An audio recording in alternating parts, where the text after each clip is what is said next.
Hello friends, स्वागत है आप सभी का मेरे YouTube channel SB coaching classes पर।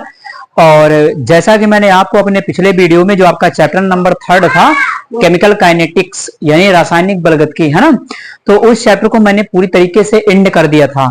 वहां पर मैंने कंप्लीट उस चैप्टर को आपको पढ़ा दिया था। अगर आपने उस चैप्टर को नहीं देखा है या लास्ट वीडियो को नहीं देखा है ना, तो उस चैप्टर को मैंने पूरा करवा दिया है। आप उसको देख सकते हैं, उसकी अलग प्लेलिस्ट बनी हुई है चैप्टर 3 रासायनिक बलगतिकी के नाम से, है ना। तो आप ऐसे भी सर्च कर सकते हैं कि रासायनिक बलगतिकी एसबी कोचिंग क्लासेस आप डाल दीजिए तो आपको सर्च करने पर मिल जाएगा। ठीक, तो चलिए उसके बाद क्या है कि जो हमारा उसी के बाद जस्ट जो अगला चैप्टर रहेगा वो चैप्टर नंबर 4 है आपका। उसका नाम देखिए क्या है कि डी और एफ ब्लॉक के तत्व, है ना। यानी चैप्टर नंबर 4 है आपका डी और एफ ब्लॉक के तत्व। हमें क्या करना है, देखिए यहां पर आपके क्लास 12th में डी और एफ ब्लॉक दिया गया है। आपका एस ब्लॉक और पी ब्लॉक जो ये था वो क्लास 11th में दिया गया था, है ना। तो उसका डिस्कशन मैं आपसे क्लास 11th में जब पढ़ाऊंगा उसके विषय में तो वहां डिस्कशन कर लूंगा, है ना। उसके बाद देखिए होगा क्या कि यहां पर हमें मेनली स्टडी करना है डी ब्लॉक की और एफ ब्लॉक की, है ना। अब यहां से देखिए क्या है कि डी ब्लॉक और एफ ब्लॉक, देखिए इस चैप्टर में क्या है कि कॉम्पिटेटिव एग्जाम की दृष्टि से ये चैप्टर बहुत ही इंपॉर्टेंट है। आपके बोर्ड पेपर में यहां से कोई कंपाउंड बनाने के लिए इसमें से आ जाता है, जैसे पोटेशियम डाइक्रोमेट है ना, पोटेशियम परमैंगनेट है, इस तरीके के कंपाउंड बनाने के लिए अक्सर आ जाते हैं। या हो सकता है कि कभी कभी इनके गुण पूछ लिए जाते हैं कि डी ब्लॉक के तत्वों के गुण लिखिए। लेकिन क्या है कि आपको कॉम्पिटिटिव एग्जाम की दृष्टि से या अन्य एग्जाम की दृष्टि से इस चैप्टर को पढ़ना बहुत ही जरूरी है, बहुत ही महत्वपूर्ण है ना। क्योंकि जब आप इस देखिए ये चैप्टर जो आपका है वो बेसिक टाइप का चैप्टर है ना, कि तत्वों के विषय में भी आपको ये जानकारी प्रदान करता है। जैसे आप डी ब्लॉक के बारे में है तो डी ब्लॉक में क्या होता है, कितने तत्व होते हैं, इनके क्या क्या प्रॉपर्टी होते हैं, कौन कौन से गुण प्रदर्शित करते हैं, कौन कौन से यौगिक बनाते हैं, क्या क्या उनके लक्षण होते हैं, क्या क्या उनमें रिएक्शंस हो सकती हैं, है ना। तो इन सभी बातों का डिस्कशन आपको इस चैप्टर में डी ब्लॉक और एफ ब्लॉक के बारे में आपको पढ़ना है ना। अब देखिए यहां पर एक बात और है कि जो डी ब्लॉक है और जो एफ ब्लॉक है, पहले हम स्टडी करेंगे डी ब्लॉक की, उसके बाद स्टडी करेंगे एफ ब्लॉक की, है कि नहीं।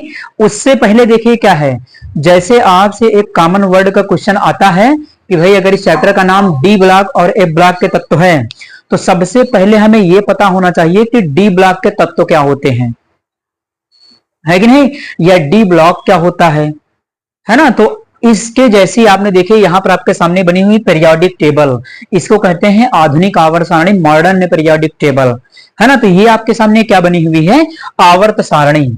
इस सारणी को आप किताब में बनी हुई देख सकते हैं। आपके जो बुक है उसमें डी और एफ ब्लॉक की ये कंप्लीट सारणी जो आपको 4 भागों में पीरियोडिक टेबल डिवाइड होती है, S block, P block, D block और एफ ब्लॉक 4 भागों में डिवाइड होती है। तो यहां पर क्या है कि आपको ये 4 भागों में डिवाइड हुई मिलती है ना। इसमें होता क्या है यहाँ पर कि इस साइड में आपका एस ब्लॉक होता है ना, इस साइड में आपका ये क्या है, पी ब्लॉक होता है। यानी आपका दाईं ओर साइड कौन सा है आपका, ये जो है ना। तो दाईं ओर जो आपका है ये पी ब्लॉक होता है और बाईं ओर जो है आपका वो एस ब्लॉक होता है। ठीक, तो बाईं ओर आपका एस ब्लॉक होता है, जो दाईं ओर होता है वो पी ब्लॉक कहलाता है। ठीक, इन दोनों के बीच में आपका होता है डी ब्लॉक, देखिए बीच में लिखा हुआ है डी ब्लॉक, तो बीच में होता है डी ब्लॉक। ठीक, इतनी जानकारी हो गई। उसके बाद देखिए क्या होगा, इसके जस्ट नीचे की ओर 2 लाइनें ऐसे 2 कॉलम आपके नीचे बने हुए होते हैं इस सारणी के, आप देखेंगे पीरियोडिक टेबल में, है ना। तो उसमें 2 कॉलम नीचे बने हुए होते हैं, वो कौन से होते हैं, तो वो आपका होता है एफ ब्लॉक, है ना। इसको कहते हैं एफ ब्लॉक। देखेंगे कि 2 कॉलम आपके नीचे डिवाइड होते हैं, नीचे बने हुए होते हैं, उनको कहते हैं एफ ब्लॉक, है कि नहीं। तो यहां पर सारणी में देख लीजिए, इधर आपका है एस ब्लॉक, ये है आपका पी ब्लॉक, बीच में आपका डी ब्लॉक और नीचे है आपका एफ ब्लॉक। तो आपको इस पीरियोडिक टेबल में कहां पर एस ब्लॉक, कहां पर पी ब्लॉक, कहां पर डी ब्लॉक, कहां पर एफ ब्लॉक, इतनी क्लियरिटी तो बिल्कुल होना ही चाहिए। यानी अगर ये आपसे आंख बंद करके भी पूछ लिया जाए तो आप ये बता सकें कि एस ब्लॉक किस साइड में होता है, पी ब्लॉक किस साइड में होता है, डी ब्लॉक कहां पर होता है और एफ ब्लॉक कहां पर होता है है कि नहीं। जैसे पूछा गया कि एस ब्लॉक बताइए कहां पर होता है, तो आप बताएंगे कि आवर्त सारणी में एस ब्लॉक बाईं ओर होता है। पी ब्लॉक कहां होता है, तो आवर्त सारणी में जो पी ब्लॉक है वो दाईं ओर होता है। ठीक। डी ब्लॉक कहां होता है, तो डी ब्लॉक जो होता है वो एस ब्लॉक और पी ब्लॉक के बीच में होता है। ठीक। एफ ब्लॉक कहां होता है, तो एफ ब्लॉक डी ब्लॉक के नीचे यानी आवर्त सारणी के जस्ट नीचे 2 कॉलम बना करके एफ ब्लॉक को नीचे रख दिया गया है। ठीक। तो ये जानकारी हो गई कि S block, P block, D block, F block है कहां। ठीक। अब आपको दूसरी जानकारी ये होनी चाहिए कि इस ब्लॉक में कितने वर्ग होते हैं और कितने आवर्त होते हैं। अब ये वर्ग और आवर्त क्या बला है, इसको मैं आपको बता देता हूं। देखिए यहां पर जो वर्ग है ना, ये जो कॉलम बने हुए हैं, इनको कभी भी जब हम ऊपर से नीचे की ओर पढ़ते हैं, देखिए जैसे हम यहां से पढ़ें, ये हाइड्रोजन, ये लिथियम, ये सोडियम, ये पोटेशियम, ये रुबिडियम, ये सीजियम, ये फ्रांसियम, है ना। यहां पर होगा आपका फ्रांसियम, सीजियम के बाद फ्रांसियम। तो जब कभी भी इन कॉलम्स को ऊपर से नीचे की ओर पढ़ते हैं ऐसे ऐसे, है ना, boron, aluminium, gallium, indium, thallium, carbon, silicon, germanium, है ना, टिन, लेड, ये है आपका nitrogen, phosphorus, arsenic, antimony, bismuth, है ना। ये तो जब हम इसको कभी भी ऊपर से पढ़ते हैं नीचे की ओर ऐसे, तो इसको हम नाम देते हैं वर्ग का। यानी कभी भी जब हम इस कॉलम में ऊपर से नीचे की ओर आते हैं तो इनको नाम दिया गया है वर्गों का। तो जब ऊपर से नीचे की ओर ऐसे ऐसे पढ़ेंगे, है ना, तो उसको हम कहेंगे वर्ग। ठीक। ऊपर से नीचे की ओर यानी ऊपर से नीचे की ओर जब आप पढ़ेंगे, देखिए hydrogen, lithium, sodium, potassium, rubidium, caesium, francium, है ना। तो जब ऊपर से नीचे पढ़ेंगे तो इनको कहते हैं वर्ग, ग्रुप, इंग्लिश में ग्रुप, हिंदी में वर्ग। ठीक। तो ये हो जाएगा, है ना। और कहीं कहीं पर वर्ग को समूह भी लिखा हुआ मिल जाता है, तो टेंशन न लीजिएगा, वर्ग लिखा हो या समूह लिखा हो तो एक ही चीज है। ठीक। आगे देखिए, क्योंकि इंग्लिश में ग्रुप कहते हैं तो ग्रुप को वर्ग भी कह सकते हैं या समूह भी कह सकते हैं, तो समूह भी लिखा हुआ मिल सकता है। तो एक बात यहां पर देखिए, अब आपको मैंने बता दिया कि वर्ग क्या है, जब ऊपर से नीचे की ओर पढ़ेंगे तो इसको वर्ग कहते हैं। ठीक। उसके बाद देखिए, जब आप कभी भी इस साइड से इधर की ओर यानी बाएं साइड से दाएं साइड, ये बायां है और ये दायां है, तो जब कभी भी इसको बाएं से दाएं ऐसे ऐसे पढ़ेंगे, है ना, इस साइड से इस साइड में जाएंगे ऐसे ऐसे, है ना, इस साइड में इधर से इस साइड में ऐसे पढ़ेंगे, इस साइड में इधर, तो इसको कहते हैं आवर्त। आवर्त में कैसे पढ़ा जाएगा मैं बताता हूं आपको कैसे पढ़ा जाएगा। जैसे देखिए यहां पर है हाइड्रोजन, इधर चले गए तो हीलियम मिलेगा, lithium, beryllium, boron, carbon, nitrogen, oxygen, fluorine, neon, है कि नहीं। तो यहां पर ये क्या है, ये हमारे जो है वो आवर्त कहलाते हैं, इनको कहते हैं पीरियड। आवर्त, हिंदी में आवर्त, इंग्लिश में पीरियड। तो जब कभी भी आप बाएं से दाएं इस प्रकार से तत्वों को पढ़ते हैं, इस साइड से उस साइड यानी इधर इधर ऐसे ऐसे चलते हैं, है ना, इधर से उधर को चलिए, तो इनको कहते हैं आवर्त। ठीक। ये बात याद होनी चाहिए। 2 बातें आपको खास कर पता होना चाहिए, वर्ग क्या है, आवर्त क्या है। ये नॉर्मल जानकारी है, ये बेसिक जानकारी, ये नहीं पता होगा तो नहीं समझ में आएगी सारणी, डी और ए ब्लॉक भी नहीं समझ में आएगा चैप्टर, है ना। तो वर्ग है जब ऊपर से नीचे की ओर पढ़ते हैं तो उसे वर्ग कहते हैं। जब बाएं से दाएं इस साइड से इस साइड ऐसे ऐसे, है ना, इधर से इधर, है ना, ये तो ये साइड हमारा क्या कहलाता है, आवर्त कहलाता है। आपको पता है कि जो हमारा बाएं साइड में है वो एस ब्लॉक है, देखिए ऊपर लिखा एस ब्लॉक, तो एस ब्लॉक में कितने वर्ग होते हैं, दूसरी बात ये पता होनी चाहिए। तो देखिए यहाँ पर ऊपर नंबर लिखे हुए हैं, देखिए 1 2 3 4 5 6 7 8 9 10 11 12 13 14 15 16 और 17 18 लिखे हुए 18 नंबर देखिए लिखे हुए हैं ऊपर, 1 2 3, इधर से देखिए ऊपर लिखे हुए हैं 18 नंबर। तो इसका मतलब आधुनिक आवर्त सारणी में वर्गों की संख्या कितनी है, 18। भाई टोटल वर्ग देखिए यहां से यहां तक कितने हैं, तो 18 वर्ग है कि नहीं है। तो पूरी आवर्त सारणी में कितने वर्ग हैं आपसे पूछा जाए तो वर्ग कितने हैं, 18 गिन लीजिए, है ना। यहां से देखिए 1 से चालू करिए, 1 2 3 4 5 6 7 8 9 10 11 12 13 14 15 16 17 18, 18 वर्ग होते हैं इसमें, है ना। तो वर्ग पूछा जाए कितने हैं, 18 वर्ग होते हैं। ठीक। उसके बाद इसमें दूसरा तो मैंने ऊपर से नीचे आपको बता दिया कि वर्ग कितने हैं आपके, 18 हैं।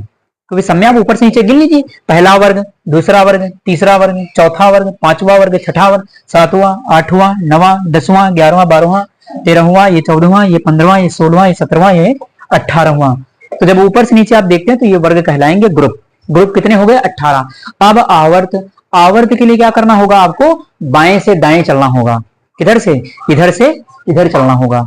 ठीक, तो चलिए देखते हैं। देखिए पहला, देखिए यहां पर भी नंबर लिखे हुए हैं, ये आपके क्या है? तो ये है आपका आवर्त, यानी ये जो नंबर प्रदर्शित कर रहे हैं इनको क्या कहेंगे? ये कहलाएंगे आपके आवर्त, है ना, इधर से इधर। तो जब हम इधर से इधर चलेंगे तो उसको कहेंगे आवर्त। तो देखिए ये है पहला आवर्त, है ना, पहला आवर्त।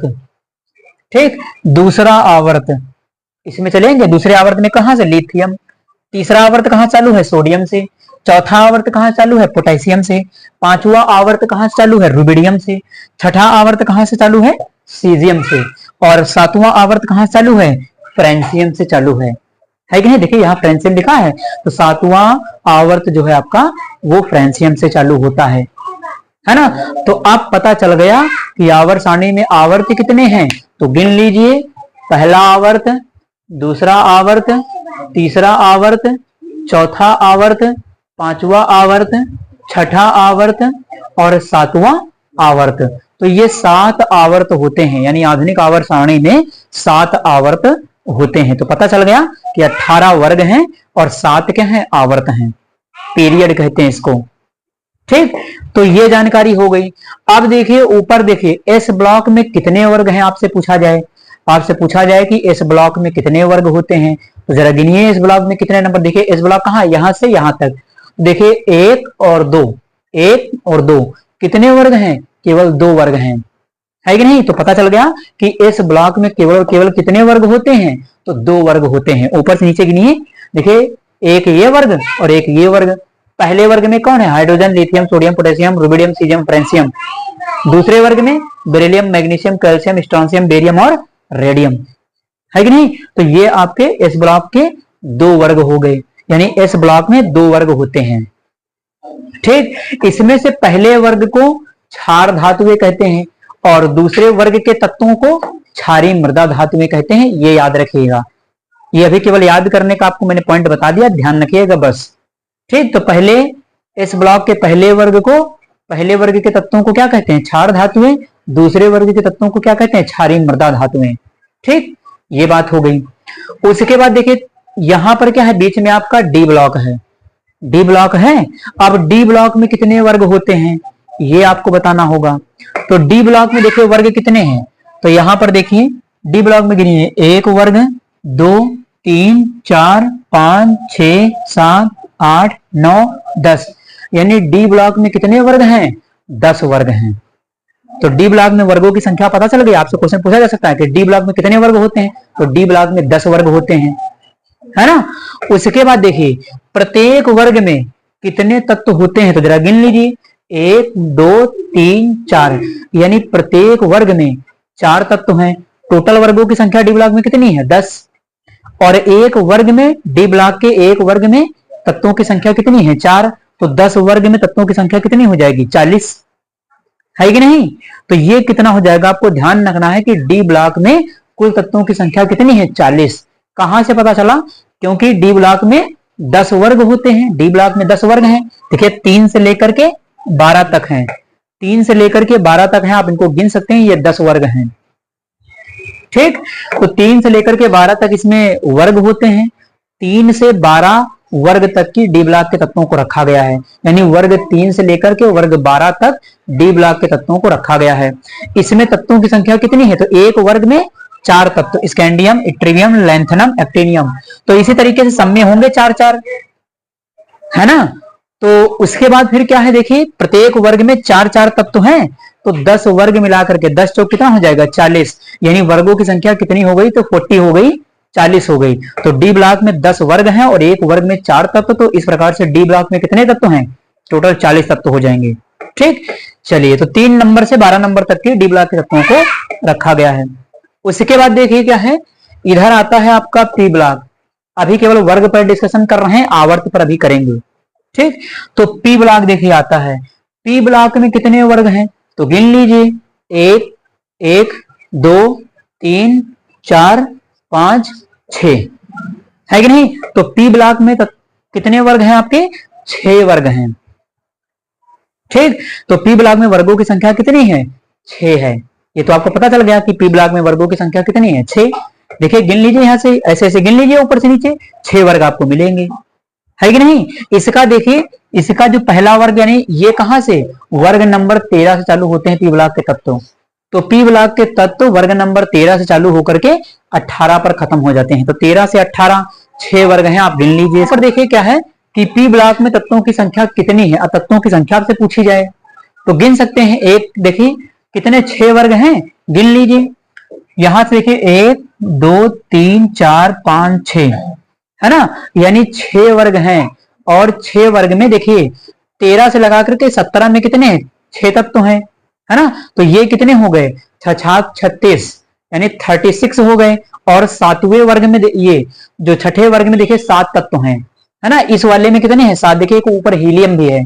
तो यहां तक कितने हो गए? ये हो गए 36 और ये कितना हो गया? 37। यानी पी ब्लॉक में तत्वों की संख्या कितनी है? 37 है, 37 है। डी ब्लॉक में तत्वों की संख्या कितनी है? 40 है। पी ब्लॉक में तत्वों की संख्या कितनी है? तो इसमें 37 है, 37 है। ये भी बात आप याद रखिएगा, है ना। तो पी ब्लॉक के तत्वों को इनको कहा जाता है सामान्य तत्व, नॉर्मल एलिमेंट कह दिया जाता है पी ब्लॉक के तत्वों को। ठीक, तो याद रखिएगा कि पी ब्लॉक में तत्वों की संख्या कितनी है? 37 है। और वर्ग 13 से लेकर के वर्ग 18 तक की पी ब्लॉक के तत्वों को रखा गया है। एस ब्लॉक में कितने हैं? तो गिन लीजिए, एस ब्लॉक में भी आपको पता चल जाएगा।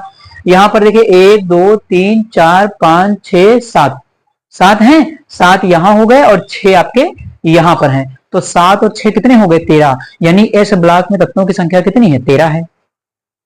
ठीक, तो 13 आपको एस ब्लॉक में। एस ब्लॉक में कितने हैं? एस ब्लॉक में तत्वों की संख्या 13 है। डी ब्लॉक में तत्वों की संख्या कितनी है? 40 है। पी ब्लॉक में तत्वों की संख्या कितनी है? 37 है। ठीक, ये बात हो गई। अब उसके बाद एफ ब्लॉक को देख लीजिए। एफ ब्लॉक में देखिए क्या है, ये देखिए एफ ब्लॉक में आपका देखिए यहां पर दिया गया है नीचे की ओर। एफ ब्लॉक नीचे की ओर है और एफ ब्लॉक में 2 कॉलम है। एक ऊपर बना हुआ है 58 नंबर, 58 नंबर सीरियम से चालू होता है। इसको कहते हैं लैंथेनाइड श्रेणी। देखिए एफ ब्लॉक में 28 तत्व हैं और 28 तत्वों को 2 श्रेणी में रखा गया है ना। 28 तत्वों को 2 श्रेणी में रखा गया है, जिसमें से पहली श्रेणी आपकी कहलाती है लैंथेनाइड श्रेणी। ठीक, जो कि 58 नंबर सीरियम से चालू होती है। यानी एफ ब्लॉक में तत्वों की संख्या कितनी है? 28 और 28 तत्वों को 2 कॉलम बना करके रखा गया है ना, 2 रो बना करके रखा गया है ऐसे ऐसे। ठीक, देखिए नीचे लिखा हुआ है। तो यहां पर 58 नंबर सीरियम से चालू होता है और कहां से? 58 से लेकर के 71 ल्यूटीशियम तक, है ना। तो 58 से 71 तक लैंथेनाइड श्रेणी है। एफ ब्लॉक के तत्वों को 2 श्रेणी में रखा गया है, जिसमें से पहली श्रेणी आपकी होती है लैंथेनाइड श्रेणी।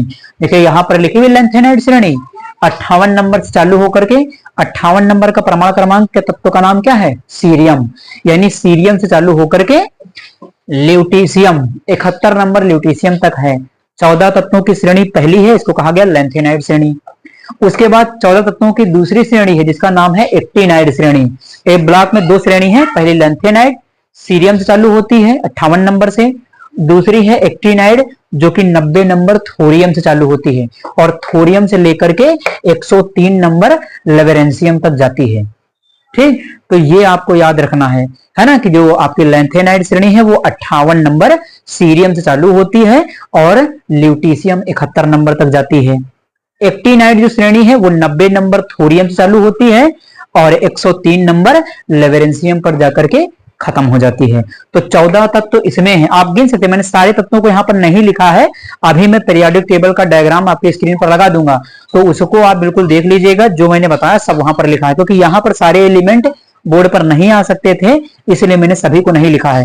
खास खास आपको समझाने के लिए जितना प्रयास हो सकता है उतना मैंने यहाँ पर लिख रखा है। ठीक, चलिए, तो थोरियम 90 नंबर से देखिए कहां तक है? लेवेरेंसियम 103 नंबर तक है। तो 14 तत्व तो आपके इसमें होंगे और 14 इसमें हो जाएंगे, तो कुल तत्वों की संख्या कितनी हो जाएगी? 28। यानी एफ ब्लॉक में तत्वों की संख्या कितनी है? 28 तत्व है टोटल एफ ब्लॉक के अंदर। अब इसमें वर्ग पूछे जाए कितने हैं, तो वर्ग आप बता सकते हैं, यहां से गिन लीजिए, चाहे 1 2 3 4 5 6 7 8 9 10 11 12 13 14, यानी एफ ब्लॉक में वर्गों की संख्या कितनी है, तो एफ ब्लॉक में वर्गों की संख्या है 14। देखिए कॉलम गिनिए ऊपर से नीचे, ऊपर से नीचे मैंने बताया है ऐसे, ऊपर से नीचे, यहां से यहां, तो इसमें सब आप गिन सकते हैं, है ना, इनको सबको गिन सकते हैं। ठीक, ये आप ऊपर से नीचे गिन लीजिए, इसमें वर्गों की संख्या कितनी है 14।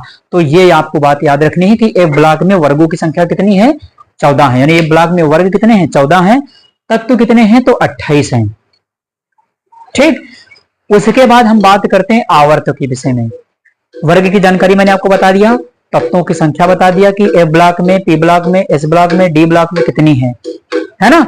उसके बाद देखिए क्या करना है आपको, अब मैं बता देता हूं कि आवर्त किसमें कितने आवर्त हैं। तो एस ब्लॉक में कितने आवर्त हैं, यहां पर देख लीजिए, एस ब्लॉक में कितने हैं 1 2 3 4 5 6 7, यानी एस ब्लॉक में 7 आवर्त हैं। इधर से इधर देख लीजिए, गिन लीजिए, एस ब्लॉक में कितने आवर्त हैं आपके 7 आवर्त हैं। ठीक, उसके बाद अब इधर से इधर गिन सकते हैं, इधर से गिन लीजिए, सब में क्या इस ब्लॉक में देखिए 1 2 3 4 ये सब आवर्त ही तो हैं, तो 7 आवर्त मिलेंगे आपको इस ब्लॉक के अंदर। ठीक, पी ब्लॉक में देखिए, तो पी ब्लॉक में भी गिन लीजिए 1 2 3 4 5 6 7, यानी पी ब्लॉक में भी कितने आवर्त हैं 7 आवर्त हैं।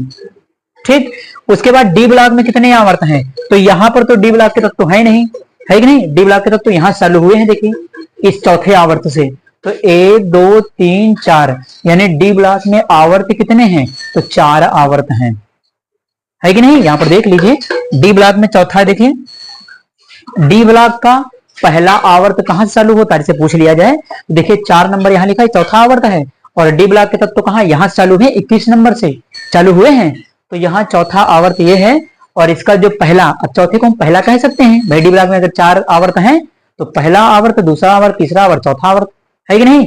तो पहला आवर्त देखिए 21 नंबर स्कैंडियम चालू हुआ है कि नहीं, तो 21 नंबर स्कैंडियम चालू होता है डी ब्लॉक का पहला आवर्त, और कहां से कहां तक है, तो पहला आवर्त 21 नंबर से लेकर के 30 नंबर तक है, यानी डी ब्लॉक के पहले आवर्त में, है ना, कितने तत्व हैं तो 10 तत्व हैं, आप गिन सकते हैं। और चालू कहां से होता है, तो 21 नंबर स्कैंडियम से लेकर के 30 नंबर जिंक तक है, देख लीजिए 21 नंबर स्कैंडियम से लेकर के 30 नंबर जिंक तक है।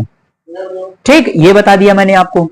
उसके बाद 39 नंबर, देखिए इसका जो दूसरा आवर्त नंबर 5 है ना, ये क्या कहेंगे, इसको हम कह सकते भाई, पांचवा आवर्त को हम दूसरा आवर्त कह सकते हैं, डी ब्लॉक को अलग करके अगर देखें तो इसको हम दूसरा कह सकते हैं, तो दूसरा आवर्त कौन सा है, पांचवा वाला होगा, इसका डी ब्लॉक की बात कर रहे हैं।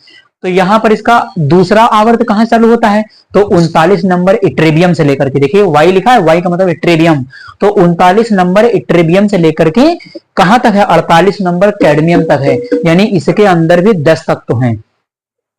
ठीक है, डी ब्लॉक का दूसरा जो आवर्त है वो आपका 39 नंबर इट्रेबियम से चालू होकर के 48 नंबर आपका कैडमियम तक जाता है। ठीक, ये बात हो गई। तीसरा आवर्त देखिए, इसका जो 6 नंबर लिखा हुआ है ये, अब 6 नंबर को डी ब्लॉक के टर्म में तीसरा आवर्त कह सकते हैं ना। तो यहां पर देखिए इसका जो तीसरा आवर्त है वो लैंथेनम 57 नंबर से चालू हुआ है, इसका तीसरा आवर्त 57 नंबर से चालू है, देखिए है ना, 57 नंबर से कहां तक है, तो लैंथेनम है 57 नंबर से गया है 80 नंबर 80 यानी मरकरी तक, है ना। तो 80 नंबर किसका है, मरकरी का, तो 57 नंबर लैंथेनम से लेकर के 80 नंबर मरकरी तक है डी ब्लॉक का तीसरा आवर्त। ठीक, ये हो गया।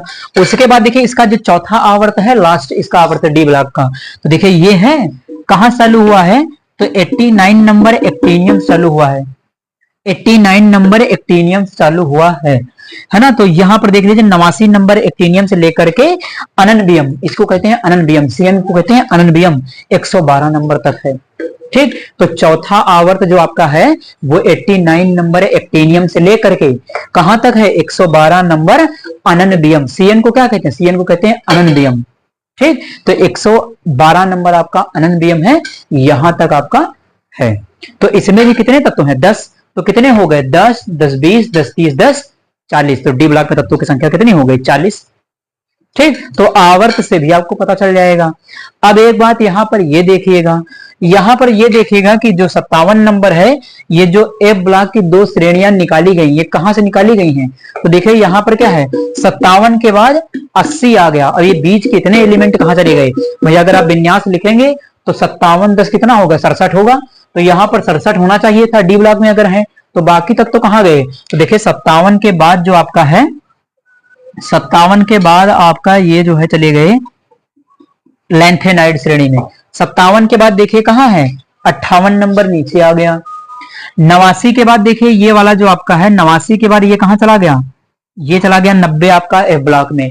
यानी 57 के बाद यहां से देखिएगा कौन सा आवर्त है? तो छठा आवर्त है। तो यहां से छठे आवर्त से एफ ब्लॉक की लैंथेनाइड श्रेणी को निकाला गया है। एक्टिनाइड जो श्रेणी है, इसे आवर्त सारणी के 7वें आवर्त से निकाला गया है। देखिए यहां से 89 के बाद यहां 90 आना चाहिए था, लेकिन यहां 90 नहीं होता है ना, ये आपको ध्यान रखना है। कितना होगा? तो देखिए 58 से लेकर के 71 तक यहां चले गए, तो सीधे आपको यहां पर जो एलिमेंट मिलेगा वो 72 नंबर वाला मिलेगा। तो ये याद रखिएगा, 57 के बाद आपको 72 नंबर मिल जाएगा, है ना, हाफ नियम। उसके बाद 72, 73, 74, 75, 76, 77, 78, 79, 80 तक आ जाएगा इसमें। ठीक, उसके बाद देख लीजिए आपका ये क्या है, एक्टिनियम। एक्टिनियम, उसके बाद ये काम खत्म हुआ। देखिए 89 है, 90 से देखिए एफ ब्लॉक में आ गया, तो 90 से लेकर के 103 तक यहां तक तो फिल हो गए, एफ ब्लॉक में चले गए। तो अब यहां पर जो आपको मिलेगा वो मिलेगा 104 नंबर वाला आपको। ठीक, रदरफोर्डियम ये है आपका। देखिए 57 के बाद 72 आएगा, और 89 के बाद 104 आ गया। ये बीच के तक तो कहां चले गए? 57 से लेकर के 71 तक कहां चले गए? तो वो चले गए ए ब्लॉक में, लैंथेनाइड श्रेणी बन गई। उसके बाद 90 से लेकर के 103 तक कहां चले गए? तो 90 से लेकर के 103 तक चले गए ए ब्लॉक की एक्टिनाइड श्रेणी में। देखिए नीचे लिखा हुआ 90 से 103 तक आपका एक्टिनाइड श्रेणी में चले गए। तो ये आपको याद रखना है कि एफ ब्लॉक को कहां से निकाला गया है? तो एफ ब्लॉक की जो पहली श्रेणी है लैंथेनाइड श्रेणी, उसको आवर्त नंबर 6 से निकाला गया है। एफ ब्लॉक की जो दूसरी श्रेणी है ना, जिसको कहते हैं एक्टिनाइड श्रेणी, उसको आवर्त सारणी के 7वें आवर्त से, यानी यहां से देखिए निकाला गया है, इस जगह से। ये कौन सा आवर्त है? 7वां है, यहां से निकाला गया है। तो ये आपका आप बनाना चाहें, ये मैंने समझाने के लिए आपको बता दिया है ना, तो ये आप इसको देख सकते हैं। अब यहां पर देखिए ये बात हो गई।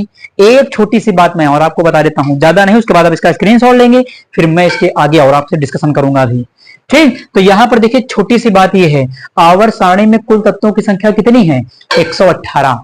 देखिए यहां पर 118 लिखा है, ओजी है ना, ओजी 118 नंबर। तो देखिए 118 यहां पर है, और एक नंबर आपका हाइड्रोजन यहां पर है ना। नंबरिंग भी देख लीजिए, 1 यहां है, 2 यहां है, 3 यहां है, 4 यहां है, 5 यहां है, 6 यहां है, 7 यहां है।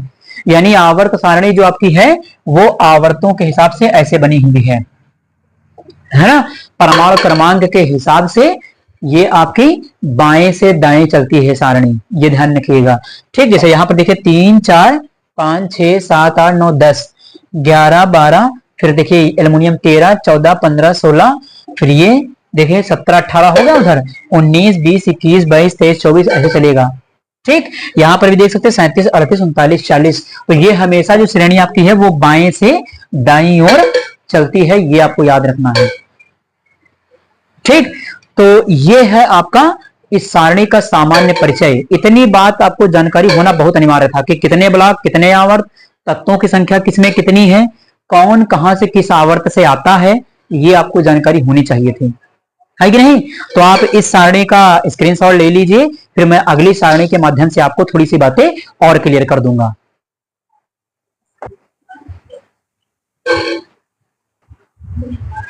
तो चलिए, आपने स्क्रीनशॉट उसका ले लिया होगा। आप देखिए आपकी डायग्राम आपकी जो स्क्रीन पर है, पीरियोडिक टेबल आपकी स्क्रीन पर लगी हुई है। आप इस सारणी को देख सकते हैं, जो चीजें मैंने अभी आपको समझाई है सारी इसके पहले, है ना, आप सभी चीजों को इस सारणी में देख पा रहे होंगे। तो यहां पर देखिए कुछ सारणी को देखिएगा, और मैं यहां पर थोड़ी सी चीजें आपको इस सारणी के माध्यम से भी क्लियर कर देता हूं। तो देखिए सारणी में लिखा क्या है, यहाँ पर आप इस पीरियोडिक टेबल को देख रहे होंगे और इस सारणी में देखिए आपका लिखा हुआ है, ये आपकी मॉडर्न पीरियोडिक टेबल है और इस टेबल को आपको थोड़ा सा केवल बस याद रखना है, समझने के इसको थोड़ा सा ध्यान में रखना है ना। देखिए पीरियोडिक टेबल में आपके यहाँ पर लिखा है, जो आपका बाईं साइड में सबसे ऊपर लिखा है कि एस ब्लॉक है ना, और दाईं साइड में आप देखेंगे कि सबसे ऊपर छोटा छोटा लिखा हुआ है P block, P block elements और लिखा है एस ब्लॉक एलिमेंट्स, यानी एस ब्लॉक के तत्व और पी ब्लॉक के तत्व। ठीक, उसके बाद देखिए इसमें नीचे जस्ट बना हुआ आपका ग्रुप और पीरियड लिखा हुआ है, ग्रुप और पीरियड लिखा हुआ है। उसके बाद देखिए यहाँ पर नंबरिंग दो प्रकार की है ना। देखिए एक रोमन डिजिट में भी लिखा हुआ है, ये देखिए पहले जो नंबरिंग थी वो आपके रोमन डिजिट में भी होती थी और आपकी संख्याओं में भी, यानी 1 2 3 4 5 इस तरीके से भी होती थी और रोमन भी लिखा हुआ है। देखिए एस ब्लॉक में लिखा हुआ है हाइड्रोजन के ऊपर देखिए लिखा हुआ है रोमन डिजिट में फर्स्ट ए और ऑब्लिक करके लिखा हुआ है 1, है कि नहीं। हाइड्रोजन के जस्ट ऊपर, हाइड्रोजन कैसा है, रेड है, लाल है। हाइड्रोजन के ऊपर देखिए क्या है, हाइड्रोजन के ऊपर देखिए लिखा हुआ है फर्स्ट ए और ऑब्लिक करके लिखा हुआ है 1, यानी ये पहला वर्ग है। यानी सारणी को हम ऊपर से नीचे की ओर देखते हैं तो उसमें वर्ग कितने होते हैं, 18 मैंने आपको बताया, तो आप यहाँ पर गिन सकते हैं। देखिए संख्याओं में जो लिखा हुआ है हाइड्रोजन पर देखिए 1 है, उसके बाद उसी के साइड में जो आपका बेरिलियम लिखा हुआ है 2 है, फिर स्कैंडियम नीचे चले आइए डी ब्लॉक में आपका बीच में देखिए डी ब्लॉक है, तो डी ब्लॉक में 3 है, फिर 4 5 6 7 8 9 10 11 12 13 14 15 16 17 18, पी ब्लॉक में देखिए 13 से 18 तक लिखा हुआ है, डी ब्लॉक में 3 से लेकर के 12 तक लिखा हुआ है।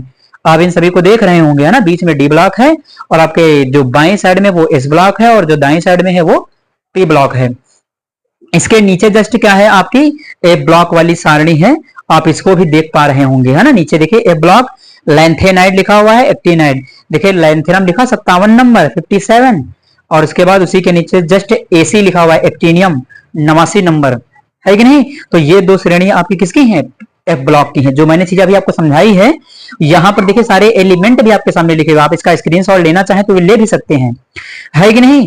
और देखिए बड़ा बड़ा क्या है कि हाइड्रोजन के सामने है लिथियम सोडियम पोटेशियम, जो आपका पहला वर्ग है, उसके सामने देखिए बड़ी बड़ी संख्याएं लिखी हुई 1 2 3 4 5 6 7, है कि नहीं। बाएं साइड में जहां एस ब्लॉक है, एस ब्लॉक के नीचे चले आइए, देखिए 1 2 3 4 5 सामने की ओर देखिए लिखा हुआ है संख्याएं, तो ये किसको रिप्रेजेंट कर रही है, ये प्रदर्शित करती हैं आवर्त के आपको 1 2 3 4 5 6 7, देखिए 7 आवर्त मैंने आपको बताया था, तो वही 7 आवर्त लिखे हुए हैं।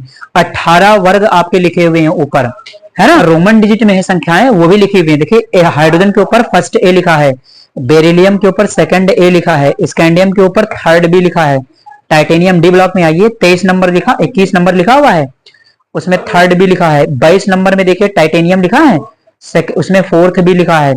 23 में आपका लिखा है 5B, 24 में लिखा हुआ है 6B और 25 में आपका लिखा हुआ है 7B, जिसमें 7 नंबर लिखा डी ब्लॉक में। उसके बाद आयरन कोबाल्ट निकेल जो 26 27 28 जो आपका डी ब्लॉक का तत्व है, उस पर देखिए क्या लिखा रोमन में एर्थ लिखा हुआ है। फिर 29 नंबर में आपका फर्स्ट भी लिखा है, 30 नंबर में सेकंड भी लिखा है, डी ब्लॉक में देखिएगा ध्यान से, है ना। तो ये नंबरिंग पहले की है। इसमें जो है आपका देखो, जब आप मॉडर्न पीरियोडिक टेबल जब आप खरीद करके लाएंगे, मान ली दुकान पर से मार्केट से आप खरीद करके लाते हैं, तो जो आपको पीरियोडिक टेबल मिलेगी उसमें आपको रोमन में भी लिखा हुआ मिलेगा और संख्याओं में भी लिखा हुआ मिलेगा, दोनों में मिलेगा। देखिए पी ब्लॉक में आपका थर्ड ए से चालू हुआ है, third A, fourth A, fifth A, 6 A, 7 A, है कि नहीं। और 18 के ऊपर देखिए शून्य वर्ग लिखा हुआ है ना। तो इसको क्या है कि जो आपका हीलियम वाली साइड में 18 नंबर लिखा ऊपर, उसमें देखिए 0 वर्ग, यानी इसको शून्य वर्ग भी कहते हैं हीलियम वाले को, है ना। तो इसको शून्य वर्ग भी कहा जाता है। इसमें लिखा हुआ है नोबल गैसेस, तो जो helium, neon, argon, krypton, xenon, radon जो आप देख रहे हैं 18 नंबर के जो तत्व हैं, जो 18 नंबर के आपके वर्ग के तत्व हैं, उनको हम कहते हैं अक्रिय गैसें। लिखा नोबल गैसेस, इनको कहते हैं अक्रिय गैसें, है ना। तो यहां पर आप इस सारणी को देख पा रहे होंगे। आप यहां पर एक चीज और देख लीजिए, आपको मैंने बताया था कि जो छठा आवर्त है डी ब्लॉक में देखिएगा, छठा आवर्त, छठे आवर्त के सामने डी ब्लॉक में देखिएगा 57 से 71 लिखा हुआ है। यहां से लैंथेनाइड श्रेणी के तत्वों को आपको ए ब्लॉक में रख दिया गया है। उसी के नीचे देखिए 89 से 103, यहां पर डैश लगा करके लिखा हुआ है, कॉलम खाली है। तो 89 से 103 में आपकी कौन श्रेणी बनाई गई है, एक्टिनाइड श्रेणी। यही चीज मैंने आपको बताई थी। तो यहां पर इस सारणी को दिखाने का मेरा केवल एक मतलब था कि मैंने जो आपको वहां पर लिख करके नहीं बताया था, यानी मैं क्या है कि वहां पर आपको सारे एलिमेंट नहीं लिखा था, यहां पर सारे तत्व लिखे हुए हैं, इसलिए मैंने आपको ये सारणी दिखा दिया है। आप देख सकते हैं कि यहाँ पर ए ब्लॉक के 14 तत्व कौन से हैं, डी ब्लॉक के 40 तत्व कौन से हैं, सारे आपके सामने लिखे हुए हैं, है ना। तो डी ब्लॉक और एफ ब्लॉक इनको आपको खास कर ध्यान देना, क्योंकि इनकी आपको स्टडी करना है ना। तो बस बाकी आपको इसके विषय में और ज्यादा कुछ जानना नहीं था। आप इस सारणी का स्क्रीनशॉट ले लीजिए, फिर मैं आपसे डिस्कशन करता हूं इसके आगे की ओर।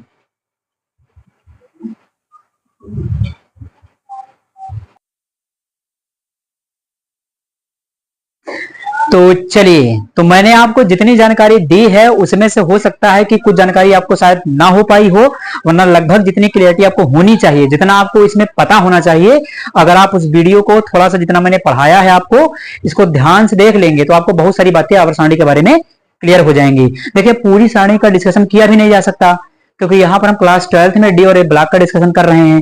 जब कभी भी पूरी आवर्त सारणी का हम डिस्कशन करेंगे आपके लिए, तो वहां पर क्या है कि मैं सेपरेट वीडियो बनाऊंगा, उसमें पूरी चाहे 1 घंटे लगे, चाहे 2 घंटे, चाहे 3 घंटे, है ना, उसमें सारणी के तत्व जितने भी याद करने का तरीका है उन सभी को मैं आपको बताऊंगा। लेकिन यहाँ पर हम डी और ए ब्लॉक का चैप्टर पढ़ रहे हैं, इसलिए हमें फोकस करना है डी और ए ब्लॉक में, ठीक। तो चलिए, उसके बाद देखिए अब क्या है, अब यहां से हमारा टॉपिक चालू हो जाएगा। सबसे पहले आपको पढ़ना है डी ब्लॉक के तत्वों के विषय में, ठीक। तो जैसे नाम आया डी ब्लॉक के तत्व, तो आपसे पूछ लिया जाएगा कि ये डी ब्लॉक के तत्व क्या होते हैं, है ना। सबसे पहला पॉइंट, सबसे पहली परिभाषा आपसे यही बन गई कि डी ब्लॉक के तत्व किन्हें कहते हैं, बताइए, है ना। तो आप परिभाषा में क्या बताएंगे कि वे तत्व जिनके बाहरी इलेक्ट्रॉन, है ना, या अंतिम इलेक्ट्रॉन, क्या बताएंगे कि वे तत्व जिनके अंतिम इलेक्ट्रॉन या बाहरी इलेक्ट्रॉन, है ना, या संयोजी कोश के इलेक्ट्रॉन डी उपकोश में प्रवेश करते हैं, डी ब्लॉक के तत्व कहलाते हैं, है ना। परिभाषा बिल्कुल आसान है कि वे तत्व जिनके बाहरी इलेक्ट्रॉन या जिनके बाह्यतम इलेक्ट्रॉन या जिनके संयोजी इलेक्ट्रॉन डी ब्लॉक में प्रवेश करते हैं या डी उपकोश में प्रवेश करते हैं, डी ब्लॉक के तत्व कहलाते हैं, है ना। आप डी ब्लॉक भी कह सकते हैं, या कहीं कहीं पर देखेंगे डी उपकोश लिखा हुआ मिल जाएगा, तो डी उपकोश में प्रवेश करते हैं, डी ब्लॉक के तत्व कहलाते हैं। ये कोई गलत नहीं, आप ब्लॉक भी लिख सकते हैं, आप जो है उपकोश भी लिख सकते हैं, कोई दिक्कत कोई समस्या नहीं है वहां पर, ठीक। तो डी ब्लॉक के तत्व कहलाते हैं, ठीक। अब आपसे कहा जाएगा कि डी ब्लॉक में कितने वर्ग हैं, कितने तत्व हैं, कहां से कहां तक रखा गया है, इसकी जानकारी आपको होनी चाहिए। तो सामने देखिए, मैंने आपके लिए फिर से एक डायग्राम छोटा सा बना दिया है। समझाने के लिए 10 बार डायग्राम बनाना पड़े, मैं 50 बार बना दूंगा, है ना, लेकिन आपको समझ में आना चाहिए, है ना। इतनी परिश्रम, इतनी मेहनत मैं आपके लिए कर रहा हूं, तो आपका भी कर्तव्य बनता है कि चैनल को ज्यादा से ज्यादा शेयर करिए, है ना, क्योंकि यदि आप शेयर कर देंगे तो हमको मोटिवेशन मिल जाएगा, थोड़ा सा हमें प्रेरणा मिलती रहेगी कि हाँ हमारा व्यूज जा रहा है, तो थोड़ा सा हमारा जो है चैनल चल रहा है आगे की ओर, तो हम इसके पीछे और मेहनत करें। जब आपका कोई रिस्पांस नहीं आएगा अच्छा, तो हमारा भी मन नहीं लगेगा आपको वीडियो प्रोवाइड करवाने में, है कि नहीं। तो इसको शेयर भी जरूर करते रहिए ज्यादा से ज्यादा। चलिए, तो यहां पर देखिए मैंने फिर से बना दिया आपके सामने डी ब्लॉक,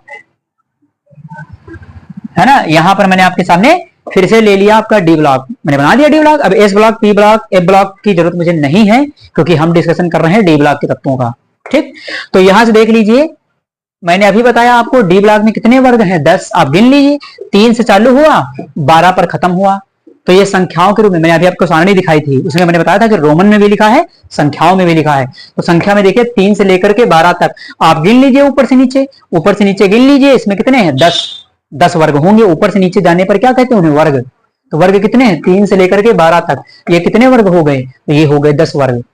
अब देखिए यहां पर मैंने दोनों नंबरिंग लिख दिया है, रोमन डिजिट वाली भी लिख दिया, 3rd B, 4 B, 5 B, 6 B, 7 B, 8th, 1st B, 2nd B, है ना। तो ये रोमन डिजिट वाला भी लिख दिया है मैंने, ये आपको जानकारी रहे इसलिए, है ना। हो सकता है कि कोई रोमन वाला मान लिया ऑब्जेक्टिव प्रश्न ऐसे बन जाए कि 2nd बी वर्ग का तत्व है, तो 2nd बी में कौन आता है, ये देखिए जिंक, वो डी ब्लॉक का, या ऐसे पूछ लिया जाए कौन सा डी ब्लॉक का तत्व 6B में आता है या उपस्थित होता है, ऑब्जेक्टिव प्रश्न बन गया। अब आपने अगर ये सारणी नहीं पता है आपको रोमन डिजिट वाला नंबर, तो गलत हो जाएगी बिल्कुल। तो थोड़ा सा इसको भी ध्यान रखना है ना। देखिए 6B कहां आपका, 6B ये है, 6B क्रोमियम है। तो हो सकता है कि रोमन डिजिट के ऊपर देख करके भी कोई ऑब्जेक्टिव प्रश्न बन सकता है, पूछ लिया जाए आपसे, या एग्जामिनर प्रैक्टिकल में पूछ ले कि आपने डी और ए ब्लॉक पढ़ा है? आप बताएंगे हाँ पढ़ा है। ये डी ब्लॉक में 6b वर्ग के तत्व का नाम बता दीजिए, कोई एक तत्व बता दीजिए 6b में, तो आपको पता होना चाहिए। 6b आपका यहाँ पर तो क्रोमियम है, मोलिब्डेनम है, टंगस्टन है और ये Sg लिखा हुआ है ना। तो इनमें से आप किसी का नाम बता सकते हैं, जिस हिसाब से आपसे कहा जाए उस हिसाब से बता सकते हैं इसको, है कि नहीं। यहां पर जैसे आपके लिए क्या है, ये देखिए इधर, ये तो हो गई वर्ग की बात। ये है देखिए आवर्त लिखे हुए हैं। देखिए आवर्त को यहाँ पर डी श्रेणी के टर्म में भी नाम दिया गया है। पहले जो इसका जो चौथा ये आवर्त है, देखिए तीसरा, चौथा, पांचवा, छठा, है ना। वैसे इसको हमने 3, 4, 5, 6 नाम दे दिया है। आप इसको अगर ऐसे देखेंगे तो ये चौथा, पांचवा, छठा, सातवां, है ना। पूरी सारणी में देखेंगे तो ये आपका कौन सा हो जाएगा, ये चौथा हो जाएगा, ये पांचवा, ये छठा, ये सातवां। लेकिन डी ब्लॉक में कितने आवर्त हैं, तो डी ब्लॉक में 4 ही आवर्त हैं। इनको देखिए, इनको कहा गया है 3D 4D 6D, है ना, 3D 4D 5D 6D श्रेणी। देखिए अब यहाँ पर 3D श्रेणी क्या है, तो 3D श्रेणी देखिए, 3D श्रेणी में पहला आपका आवर्त है, डी ब्लॉक का पहला आवर्त की श्रेणी कौन सी है, 3D श्रेणी। आपको ये नाम रखना है, याद रखना है। स्कैंडियम से लेकर के scandium, titanium, vanadium, chromium, manganese, लोहा, कोबाल्ट, निकल, कॉपर, जिंक।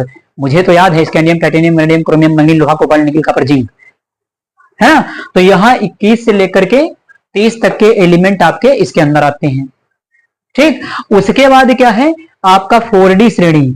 4D श्रेणी देखिए 39 नंबर एट्रेबियम से चालू है ना। देखिए 39, 40, 41, 42, 43, 44, 45, 46, 47, 48, है ना। ये मुझे याद है ना। Yttrium, zirconium, niobium, molybdenum, technetium, ruthenium, rhodium, palladium, है ना। और ये आपका सिल्वर है और कैडमियम हो जाएगा। अभी क्या है कि जब मैं इनको पढ़ाऊंगा आपको डिटेल में तो इनकी ट्रिक भी बता दूंगा कि कैसे याद करेंगे आप इनको, यानी इस ब्लॉक के जो आपका डी ब्लॉक के तत्व हैं, इन सभी तत्वों को कैसे याद रखेंगे। भाई हम ऐसे याद नहीं कर सकते, कोई हमें ट्रिक की जरूरत पड़ेगी। तो जब मैं इनका इलेक्ट्रॉनिक विन्यास बताऊंगा तो आपको इनकी ट्रिक भी बता दूंगा। वैसे आप जानते होंगे, अगर आपने कहीं पर कुछ देखा होगा वीडियो वगैरह में तो आपको बताया जाता है, वैसे नहीं बताया गया होगा तो मैं तो बताऊंगा ही, है ना, जब आपको इसका विन्यास दिखाऊंगा। तो यहां पर देख लीजिए 3D श्रेणी में स्कैंडियम से लेकर के जिंक तक 10 एलिमेंट आते हैं, 10 तत्व आते हैं। ये बात आपको याद रखनी चाहिए। 3D श्रेणी में स्कैंडियम से लेकर के जिंक तक है, ठीक। उसके बाद 4D श्रेणी में 39 नंबर से लेकर के 48 नंबर कैडमियम तक की तत्व आते हैं, ठीक। उसके बाद 5D श्रेणी में लैंथेनम से लेकर के 80 नंबर मरकरी तक के तत्व आते हैं, ये आपको याद रखना है। उसके बाद 6D श्रेणी 89 नंबर से लेकर के 112 नंबर तक इसमें एलिमेंट आते हैं, ये आपको याद रखना है ना। अब आपको अब यहां पर आप कंफ्यूजन ना होइएगा, क्योंकि मैंने सारी बातें आपको बता दी है। 57 के बाद सीधे 72 आ गया। 71 से लेकर के जो आपका 58 से लेकर के 71 तक की कहां चले गए ये आपको पता हो गया है। कहां चले गए, ए ब्लॉक में, है कि नहीं। 58 से लेकर के 71 तक ए ब्लॉक में चले गए लैंथेनाइट श्रेणी बनाने, ठीक। 89 से सीधे 104 आ गया। तो 89 के बाद 90 से लेकर के 103 तक कहां चले गए, ए ब्लॉक के अंदर चले गए। उनका डिस्कशन जब करेंगे तो वहां पर पढ़ाएंगे आपको, वैसे उसका रीजन मैंने आपको बता ही दिया है। तो यहां पर कोई कंफ्यूजन नहीं होना चाहिए कि यहां पर 57 के बाद 72 क्यों आ गया, 89 के बाद 104 क्यों आ गया, क्योंकि यहीं से तत्व निकाल करके ए ब्लॉक की श्रेणी बनाई गई है। अच्छा, ए ब्लॉक को अलग क्यों किया गया, तो ए ब्लॉक के तत्वों को इसलिए अलग कर दिया गया है क्योंकि उनके जो गुण हैं इनसे क्या है, इन सभी तत्वों से बहुत अलग है, बहुत भिन्न है। तो गुणों में अधिक अंतर होने के कारण ए ब्लॉक के तत्वों को अलग अलग करके रख दिया गया है, ठीक। तो इतनी जानकारी आपको होनी चाहिए कि इसमें 3D 4D 5D 6D 4 श्रेणियां होती हैं, यानी डी ब्लॉक के तत्वों के अंतर्गत 4 श्रेणियां पाई जाती हैं।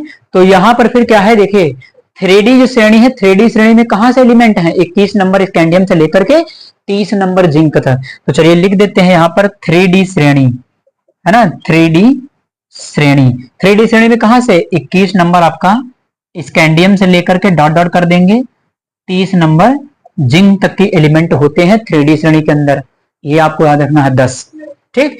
फिर 4D श्रेणी देखिए, 4D श्रेणी, 4D श्रेणी में कहा 39 नंबर आपका, 39 नंबर इट्रेबियम से लेकर के 48 नंबर कैडमियम तक, CD तक, ठीक। तो CD तक हो जाएंगे। उसके बाद 5D श्रेणी, 5D श्रेणी में 57 नंबर लैंथेनम से लेकर के 80 नंबर मरकरी तक, तो ये हो जाएगा 57 नंबर लैंथेनम से लेकर के 80 नंबर मरकरी Hg तक, ठीक। उसके बाद 6D श्रेणी में आपका, 6D श्रेणी में 89 नंबर आपका क्या है, एक्टिनियम है, और यहां से लेकर के 112 नंबर अननबीएम तक है, ये हो गई। तो डी ब्लॉक के अंतर्गत 4 श्रेणी होती हैं। 3D श्रेणी 21 नंबर से लेकर के 30 नंबर तक, यानी स्कैंडियम से लेकर के जिंक तक तत्व आते हैं इसमें। उसके बाद 4D श्रेणी इट्रीबियम से लेकर के कैडमियम तक के तत्व आते हैं, 39 नंबर से लेकर के 48 नंबर तक। ठीक, उसके बाद आपकी आती है 5D श्रेणी, है ना।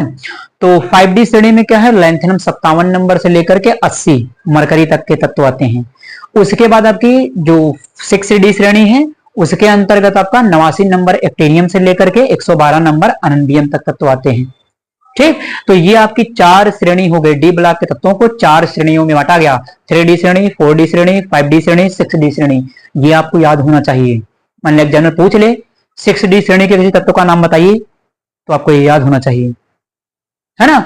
ठीक, तो ये बात हो गई। अब यहां पर एक और बात का मैं आपसे डिस्कशन कर लेता हूं। देखिए, डी ब्लॉक के तत्वों को संक्रमण तत्व कहते हैं, है ना। प्रश्न आ जाता है कि डी ब्लॉक के तत्वों को संक्रमण तत्व क्यों कहते हैं।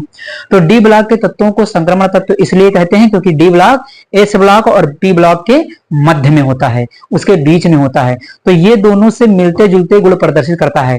कुछ गुण एस ब्लॉक के जैसे प्रदर्शित कर देता है, मैच करते हुए मिलते जुलते, और कुछ पी ब्लॉक से मिलते जुलते गुण दिखा देता है। इसलिए इनको जो है डी ब्लॉक के तत्वों को संक्रमण तत्व कहा जाता है ना। और इनकी जो ऑक्सीकरण संख्या है, इनके बहुत सारे गुण और भी होते हैं अलग अलग, है ना, कि ये अलग अलग ऑक्सीकरण संख्या प्रदर्शित करते हैं, विभिन्न प्रकार के रंगीन यौगिकों का निर्माण करते हैं, है ना।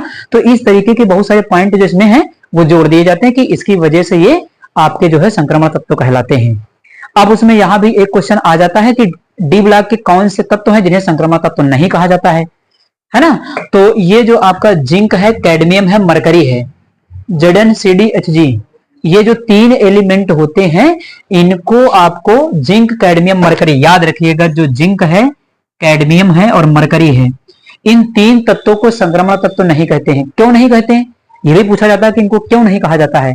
क्योंकि इनके परमाणविक व आयनिक दोनों अवस्थाओं में, है ना, कोई भी इलेक्ट्रॉन आयुग्मित नहीं होता है, इसलिए इनको संक्रमण तत्व नहीं कहा जाता। तो ZnCdHg को संक्रमण तत्व नहीं कहते हैं, ये पॉइंट आपको याद रखना है। ठीक, उसके बाद एक लास्ट पॉइंट है आपका कि डी ब्लॉक के तत्वों का सामान्य इलेक्ट्रॉनिक विन्यास कितना होता है। तो देखिए सामने लिखा है n-1, डी में 1 से 10 इलेक्ट्रॉन, ns 0 से 2। अब ये क्या बला आ गई, इतना कठिन फार्मूला कहां से बन गया। तो बना कहीं से नहीं है, जो दिया गया है उसे हमें पढ़ना है बस। तो n-1, n का मतलब है कोई भी संख्या हो सकती है, कोई भी नंबर हो सकता है ना। d का मतलब इसमें d में इलेक्ट्रॉन भरे जाएंगे, है कि नहीं। s क्या है, आपका बाहर वाला कोष होगा। जैसे यहां पर देखिए मैंने कोई नंबर ले लिया, n की वैल्यू मान लिया मैंने ले लिया 5, जैसे n का मान मैंने 5 ले लिया, तो n का मान यहां पर रख देंगे, जैसे है ना, n की वैल्यू मैंने 5 लिया और n का मान इसमें रखिए, तो किसी ना किसी श्रेणी का विन्यास बन जाएगा, किसी ना किसी तत्व का, है कि नहीं। रख दीजिए वहां पर, देखिए कितना है, ये हो गया 5 - 1। और डी में आपका कितना है, तो डी में आप 1 से 10 कुछ भी इलेक्ट्रॉन भर सकते हैं, है कि नहीं। तो डी में आपका 1 से 10 इलेक्ट्रॉन रहेंगे। और यहां बाहर क्या है, n की वैल्यू कितनी आपने 5 रखा है, तो ये 5 हो गया। और s में 0 से 2, तो 5 से 1 घटाएंगे तो 4d आ जाएगा। 4d 1 से 10 हो गया, और यहां पर 5s 0 से 2, देखिए ये आ गया 4d 5s 0, यानी ये 4d श्रेणी के तत्वों के इलेक्ट्रॉनिक विन्यास लिखने का जो आपका जर्नल फार्मूला जो है 4d श्रेणी का, वो आपका आ गया। यानी 4d श्रेणी के तत्वों का सामान्य इलेक्ट्रॉनिक विन्यास आपसे पूछा जाए तो 4d में 1 से 10 इलेक्ट्रॉन, डी में कितने, डी में 1 से 10 इलेक्ट्रॉन हो सकते हैं, है कि नहीं। तो डी में 1 से 10 इलेक्ट्रॉन, 5s, s में कितने, s में 0 से 2 इलेक्ट्रॉन हो सकते हैं, है कि नहीं। तो इसका सामान्य इलेक्ट्रॉनिक विन्यास डी ब्लॉक के तत्वों का ये होता, आप इसको याद रखेंगे, है कि नहीं। तो ये आपका क्या हो जाएगा, इनका सामान्य इलेक्ट्रॉनिक विन्यास हो जाएगा, है ना। अब उसके बाद देखिए एक छोटी सी बात मैं आपसे और बता देता हूं आपको, यहां पर चाहे तो आप इसका एक बार स्क्रीनशॉट ले लीजिए। तो चलिए आपने स्क्रीनशॉट इसका ले लिया होगा। अब यहां पर क्या है कि मैं आपको बता देता हूं, देखिए एक बात छोटी सी ये ध्यान रखिएगा कि एस कोष में कितने इलेक्ट्रॉन आ सकते हैं। देखिए एस के पास क्या होता, केवल एक कक्षक होता है, ये आपको याद रखना है ना। पी के पास आपका 3 कक्षक होते हैं, पी के पास, ठीक, 1 2 3। एक डब्बे में 2 इलेक्ट्रॉन रह सकते हैं, तो एस में कितने इलेक्ट्रॉन रहेंगे, 2।